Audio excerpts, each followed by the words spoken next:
When Chin Gang heard that he was disrespectful to Charlie over and over again, he yelled angrily, "Coach, I think you have taught Aoshui for more than a year. I don't want to be familiar with you. But if you say anything rude to Master, then don't blame me for being rude to you." The coach's heart was very angry. What kind of fascination was Chin Gang poured into? He would believe in such a young pauper. If he persists in understanding it, wouldn't he have no chance at all? Thinking of this, he was anxious to prove his strength in front of Chin Gang, so he sternly said, "Master, Sanda is a boxing skill. You can't put it on your mouth, but put it on your fists and feet. Some people talk about it. But when they start, they are just a paper tiger. Don't be blinded by anyone." After speaking, he glanced at Charlie coldly, and then suddenly attacked, and quickly punched Charlie in the face. The coach's thinking was very simple. He had to prove his strength in front of Chin Gang, and prove that he was much stronger than the smelly Wade. Only in this way could he let Aoshui train with him again. Only in this way can he get on the big boat of the Chin family. When the coach punched Charlie, he was full of disdain for him. He used full strength with this punch, and he also believed that his punch would be able to directly defeat Charlie in front of everyone. I have to say that the coach does have some strength.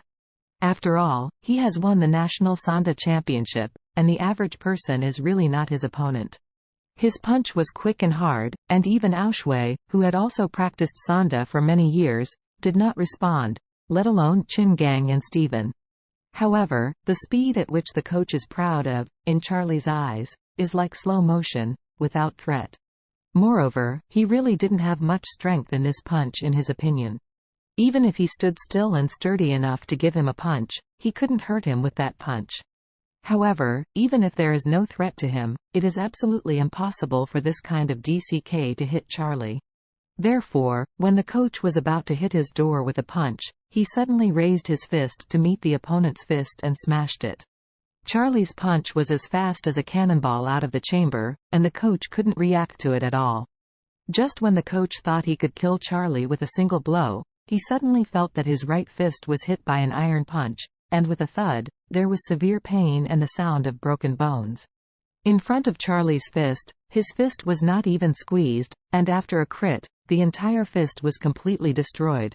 The coach held the shattered right fist, cried out in pain, and looked at Charlie with an incredulous expression on his face. He couldn't understand how this young man could have such a terrifying, even somewhat abnormal strength. One punch can burst out such a strong strength, which is far beyond the scope of his own recognition. Charlie looked at him at this time, and said in a disdainful voice, "At a level like you, and you are far from coaching a world champion. With this kind of hard work everywhere, it's better to practice your business skills. To avoid being embarrassing." Although the coach was full of resentment towards Charlie in his heart, he did not dare to disobey him anymore and could only flee the scene in a desperate manner. At this time, Aoshui smiled and said to Charlie, "Master, you are now my coach. When are you going to guide me to practice?" Charlie smiled and asked her, "When is your next game?" Aoshui hurriedly said, "The next game is in the afternoon of the day after tomorrow." Charlie asked again, "Who will you play in the next game?" Aoshui thought for a while, and said nervously, "I am a qualifying player in Group 5. I have to play against the qualifying players in Group 6 in accordance with the regulations.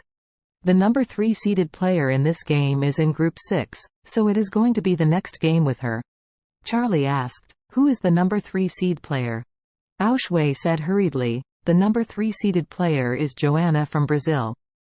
"Oh my God, I definitely can't beat her." Charlie smiled and said, "You haven't started fighting yet. How do you know that you can't beat her? I think you can definitely defeat this girl." Aoshui said with some shame, "Master, my strength, I myself know very well. This opponent is very strong. She is a leader among young Brazilian female Sanda players, and her strength is indeed much stronger than mine." Charlie smiled slightly in her ear, "Don't forget the magic medicine I gave you last time. Although your current physical fitness is very good, there is still a big gap between it and the real master. However, if you take that magic drug, your physical strength, reaction speed, will be greatly improved. Then, I believe your strength will also improve a lot. Defeat that Brazilian Joanna, absolutely not, come on." Aushue remembered the magic medicine that Charlie had given her before. At that time, she was looking for Master to ask Father for medicine. Originally she only wanted one medicine and she was satisfied, but she didn't expect Master to give her two medicines, so her father gave her another magic medicine. But that magical medicine has been properly kept by her, and have never thought of eating it. This was mainly because she didn't know that this magical medicine could also strengthen the body. At that time, she only thought that this magical medicine was the healing medicine after injury, so she kept it in a safe place for emergency. So Aushue looked at Charlie and asked in surprise, "Master, can that magic medicine still improve personal strength?" "Of course." Charlie nodded and said, "It can improve your physical fitness in many ways. Although your physical fitness is already very strong, to be honest, compared with the colored people in Latin America, it is indeed still gaps, genetic gaps, and sometimes it is difficult to break through. It seems that black people are always good at sprinting. That's because black people are more explosive than other people,